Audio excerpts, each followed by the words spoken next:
Pro 2 FM ini di berkah Ramadan untuk sore hari ini ya, masih dengan ada John dan juga Dodi, teman-teman. Oke, teman-teman Pro 2 ya, seperti yang kita sudah janjikan tadi bakal ada obrolan di spesial Ramadan, berkah Ramadan ngama Pro 2 ngabuburit bersama Pro 2. Ya. Kali ini teman-teman Pro 2 telah hadir bersama kita di studio Pro 2 ya. Ada Kakak Aisyah Ismawati yang merupakan owner dari Dapur Jadul. Kali ini teman-teman Pro 2 kita juga akan ngobrol terkait topik yang sangat bagus ya untuk kita ngobrol di sore hari ini, yaitu sukses usaha kuliner di bulan Ramadan. Wow, kita sapa dulu Kak Hendra, sang ownernya dari Dapur Jadul. Assalamualaikum warahmatullahi wabarakatuh. Waalaikumsalam warahmatullahi wabarakatuh. Selamat sore Kak. Apa kabar nih? Alhamdulillah baik, dan semangat. Puasanya lancar ya? Puasanya alhamdulillah lancar, belum ada bolong. Kita masuk ke hari yang ke-10 ya? Iya, hari ke-10. Oke. Dan ini kita mau bahas sedikit tentang usaha kakak yang Dapur Jadul ya. Mungkin bisa diceritakan konsep atau ide awal mungkin Kak, kenapa usaha ini diberi nama Dapur Jadul dan kapan dibentuknya, silakan. Terkait untuk Dapur Jadul sendiri itu berdiri 1 Juni 2022. Wow, ini sudah lama ya? Iya, udah dari 2022. Kemudian kenapa diberi nama Dapur Jadul? Kita lihat kilas balik belakangnya dulu. Awalnya ini adalah bisnis suami saya, Mas Okto, yang punya kuliner Teh Jadul. Sebelumnya suami punya kafe angkringan jadul. Setelah itu punya juga di Nangaba Dapur River Beach. Sebelum Roti Beta. Oh, daerah-daerah saya ya. Kamu sudah lupa mungkin Dot ya. Mungkin saya pernah ke sana juga, tapi lupa. Cuman dua usaha Mas Okto yang itu sudah tidak beroperasi lagi karena COVID. Sehingga pas tahun 2022 dibuka Pandai Kota Raja, dibuka bangunan yang baru itu, akhirnya dipindahkan ke situ dengan nama Dapur Jadul. Sengaja dikasih nama Dapur Jadul itu biar mudah diingat dan nama yang simple, biar cepat melekat di kepalanya para customer. Oh iya, itu namanya Dapur Jadul. Oke, namanya biar familiar ya, dikenal oleh masyarakat Kota Ende tentunya. Namanya unik sekali ya. Jadi memang hasil pemikiran dari kakak bersama suami gitu ya? Iya betul, karena kita mau cari nama yang simple dan gampang diingat. Apalagi untuk produk yang kita jual itu kan otentik masakan Indonesia, tapi dengan resep dari ibu. Oke, wow. Nah, apa yang membuat usaha ini ya, Dapur Jadul ini lebih unik nih dibandingkan dengan usaha kuliner lainnya? Kita tahu bersama Kak, di Ende ini kulinernya kan banyak nih. Betul. Jadi setiap kuliner pasti punya kekhasan sendiri, keunikan sendiri. Jadi apa sih yang membedakan Dapur Jadul dengan kuliner yang lain? Oke. Uniknya dari Dapur Jadul ketimbang kuliner yang lainnya, yang pertama kita selalu punya slogan di Dapur Jadul itu come to chill, stay for a meal, enjoy the snack and togetherness. Kenapa kita mempunyai slogan itu? Di situ tuh kita menceritakan bagaimana orang itu berkumpul di atas meja makan dengan sajian makan dan minum sambil bercerita atau berdiskusi ringan dengan orang terkasih atau keluarga. Apalagi di pantai ya. Iya betul. Jadi sangat jelas ya Kak Hendra. Ini ada slogan juga loh. Jadi tidak sembarangan, jelas gitu ya. Juga prinsip awalnya kenapa kita punya bisnis kuliner ini, pertama kita buka usaha itu pengen punya manfaat lebih bagi orang lain. Dimana kita di sini berkolaborasi dengan adik-adik di Wali Sanga. Karena kebetulan ibu mertua saya itu yang jadi ketua yayasan Wali Sanga kan. Jadinya adik-adik itu tidak dibekali ilmu agama ataupun pendidikan formal aja, tetapi juga dibekali ilmu kewirausahaan. Agarnya misalnya nanti kedepannya setelah mereka lulus dari pondok, mereka nggak semuanya bisa lanjut ke pendidikan yang lebih tinggi. Mereka tuh sudah kita bekali dengan ilmu kewirausahaan. Jadi kalau balik ke kampung, mereka bisa bisa buka usaha kecil-kecilan atau mereka bisa kerja di resto dengan ilmu-ilmu yang sudah kita ajarkan sedini mungkin. Bisa kreatif lah. Iya, betul. Ini menarik ya, teman-teman Pro 2, bahwa dapur jadul ini membawa kesempatan kepada anak-anak Wali Sanga untuk belajar wirausaha dipupuk sejak usia dini juga. Iya, betul. Teman-teman Pro 2. Nah, lantas bulan Ramadan dikenal sebagai momen emas bagi bisnis kuliner nih Kak. Terus bagaimana dapur jadul itu mempersiapkan diri untuk menghadapi bulan ini nih Kak? Sebenarnya kalau dapur jadul itu sendiri, kalau misalnya yang paling ditekankan dalam bisnisnya yaitu pertama inventory control. Kontrol stok barang, makan dan minumnya. Karena kalau misalnya kita luput salah satu itemnya aja, itu bakal menghambat operasional kegiatan dalam kita berusaha. Jadi kalau misalnya inventory control kita bagus, berarti nggak usah perlu nunggu momen Ramadan, untuk momen-momen selanjutnya kita udah di zona yang aman. Oke, jadi semuanya sudah terkoordinir dengan baik. Iya. Jadi ya setiap tamu yang datang juga mungkin menunya tidak kehabisan juga pada saat itu. Iya, Jadi betul. selalu ada stok menunya biar makin ramai tamunya ya makin banyak juga menunya ya teman-teman. Oke, ini terkait menu nih, Kak Aisyah. Apakah ada penambahan menu yang sebelum bulan Ramadan? Ketika masuk di bulan Ramadan ada penambahan menu atau masih sama seperti dengan yang kemarin-kemarin? Sejauh ini nggak ada sih penambahan menu untuk khusus yang bulan Ramadan, tetap pakai menu yang sebelumnya. Oke. Nah, apa saja menu andalan dapur jadul yang paling diminati saat bulan puasa nih, kita melihat di bulan Ramadan ini? Kalau untuk bulan puasa itu sendiri, yang paling pertama pasti pelanggan itu mesennya air mineral.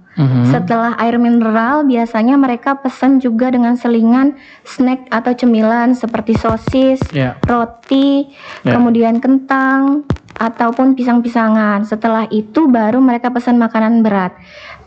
Tapi kalau misalnya untuk menu yang best seller di dapur jadul itu sendiri, ada nasi goreng seafood sama nasi lalapan ayam bakar. Itu yang paling best seller dipesan.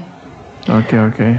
Nah itu mungkin bisa menjadi salah satu menu yang bisa dipromosikan maybe ya teman-teman ya, untuk yang mau coba di dapur jadul ini. Kita break dulu teman-teman ya, Evan terus sih 92,2 MHz coming up next.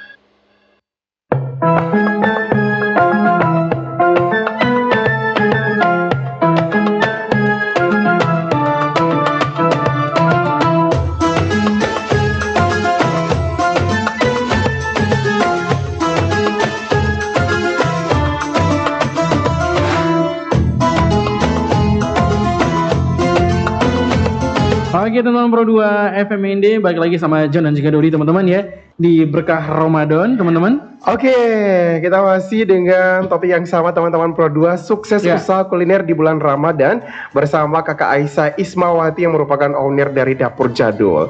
Nah teman-teman Pro 2, tadi Kakak Aisyah sudah menyampaikan bahwa ada menu andalan ya, ada best seller. Nanti teman-teman Pro 2 yang mau berbuka puasa juga, atau teman-teman yang lain yang mau nongki-nongki ya, mau nongkrong, boleh nih rekomendasinya ke Dapur Jadul. Tempatnya ini strategis sekali teman-teman Pro 2. Wow. Tidak lain dan tidak bukan di Pantai Kota Raja. Ingat ya, ada Dapur Jadul di sana. Kalian boleh bawa teman-teman, sahabat ya, kekasih kalian boleh nih, apalagi nongkrong di malam minggu. Dapur Jadul itu solusinya. Nah, selanjutnya nih, apa sih tantangan terbesar dalam menjalani usaha kuliner saat Ramadan? Bagaimana cara mengatasinya? Karena memang kalau sebelumnya bulan-bulan biasa itu sepertinya tidak ada tantangan. Nah, tantangan di bulan Ramadan, bulan puasa itu seperti apa?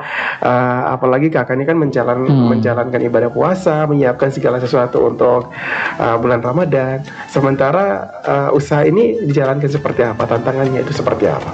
Kalau dibilang tantangan sih enggak ya Pak. Tapi lebih ke misalnya kalau bulan puasa ini kan pasti otomatis tamu itu datang menjelang buka puasa.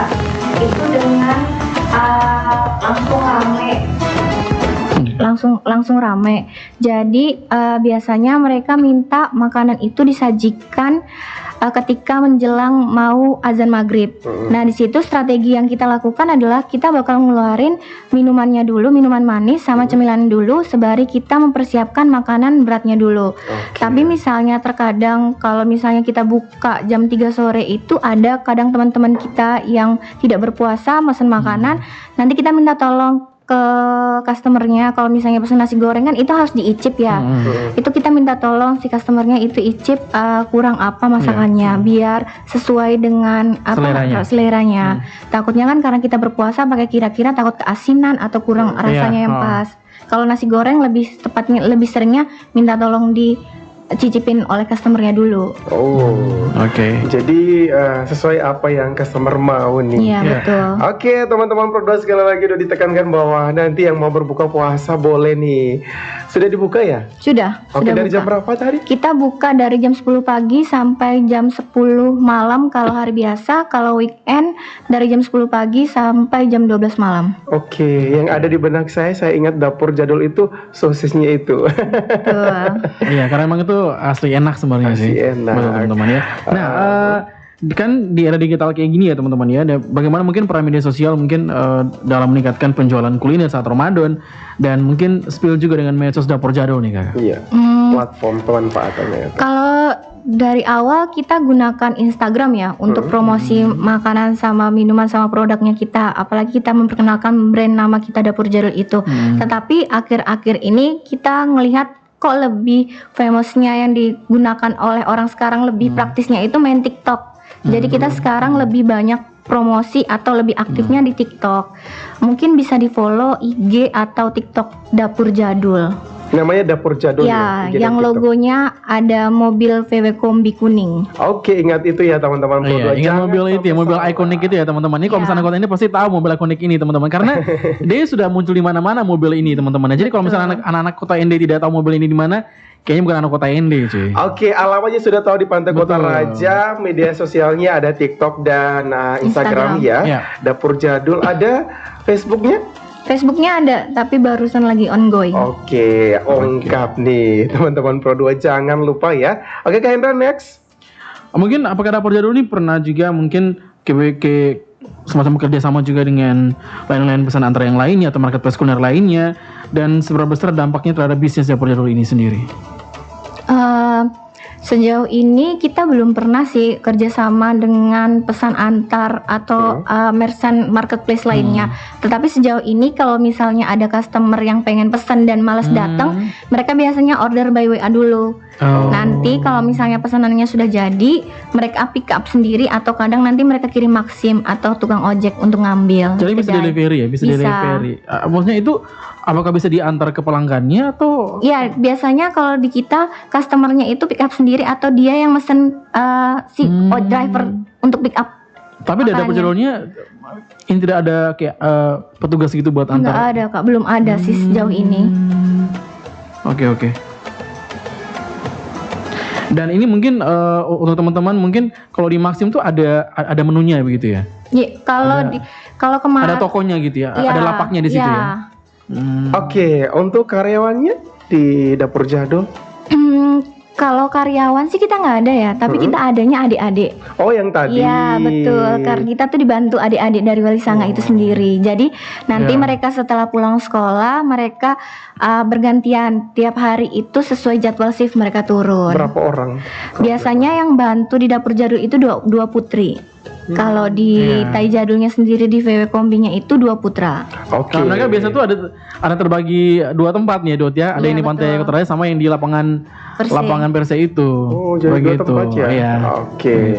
Jadi sejauh ini untuk dapur jadul sendiri mulai berdiri sampai saat ini perkembangannya seperti apa nih? Naik turunnya itu seperti apa? Kalau dibilang usaha naik turun itu pasti. Tapi kalau untuk sejauh ini dapur jadul itu sudah mengalami kemajuan yang cukup maju dari 2022. Yang dari awalnya kursinya biasa aja, terus kita update, yang mejanya biasa aja kita update.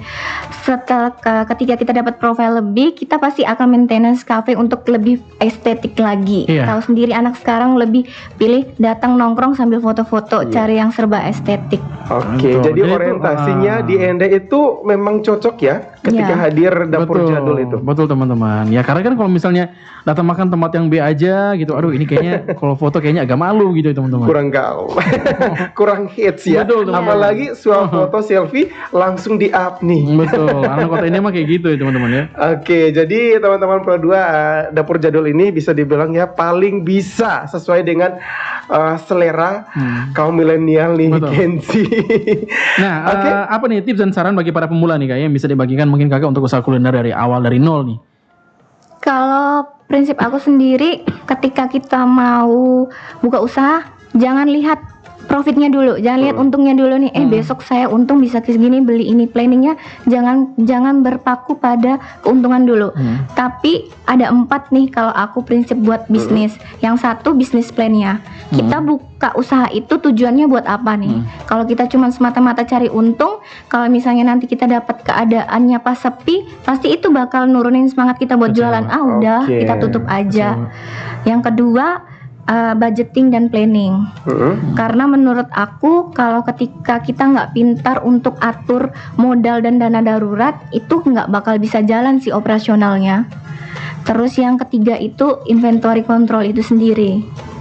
Untuk stok bahan baku kan kadang bukannya gimana, kadang yang aku lihat di Daratan Flores ini kafenya rame, tapi kadang ada beberapa menu yang mereka udah tahu nih menunya itu best seller, tapi malah ready stoknya tuh agak lama. Jadinya tidak tersedia Iya ya. betul, jadi itu kadang yang bikin pelanggan tuh kecewa, nggak usah datang lah, paling menunya itu nggak ada lagi gitu. Sementara itu Padahal paling itu, diminati itu ya. yang paling diminati. Jadinya itu yang harus kita baca pangsa pasarnya. Oh, bulan ini yang paling laku rasa taro nih. Berarti bulan depan kita harus Menyediakan lebihin. paling Iya, banyak rasa betul. taro itu.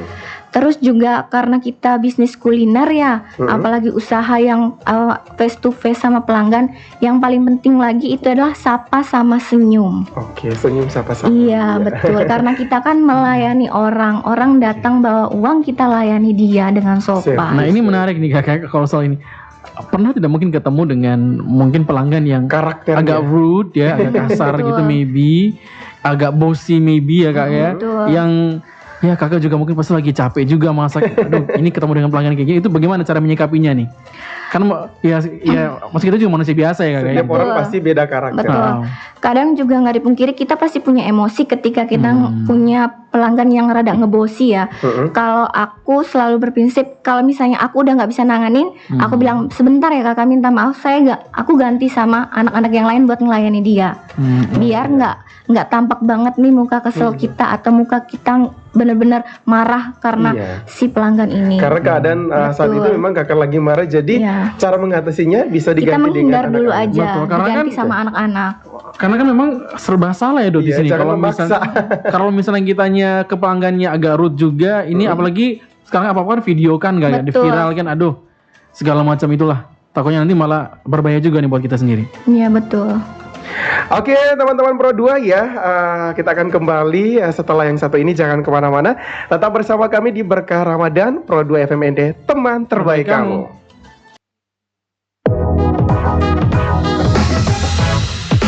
Deretan lagu-lagu terbaik kini kembali hadir untuk kamu. Lagu-lagu Indonesia yang hits tentunya ada di sini selama 1 jam penuh setiap hari Sabtu jam 3 sore sampai dengan jam 4 sore.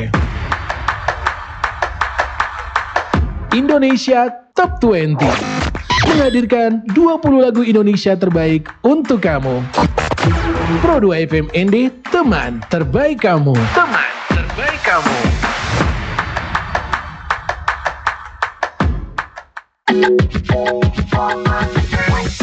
92,2 MHz Pro 2 FM ND, teman terbaik kamu. Teman terbaik kamu.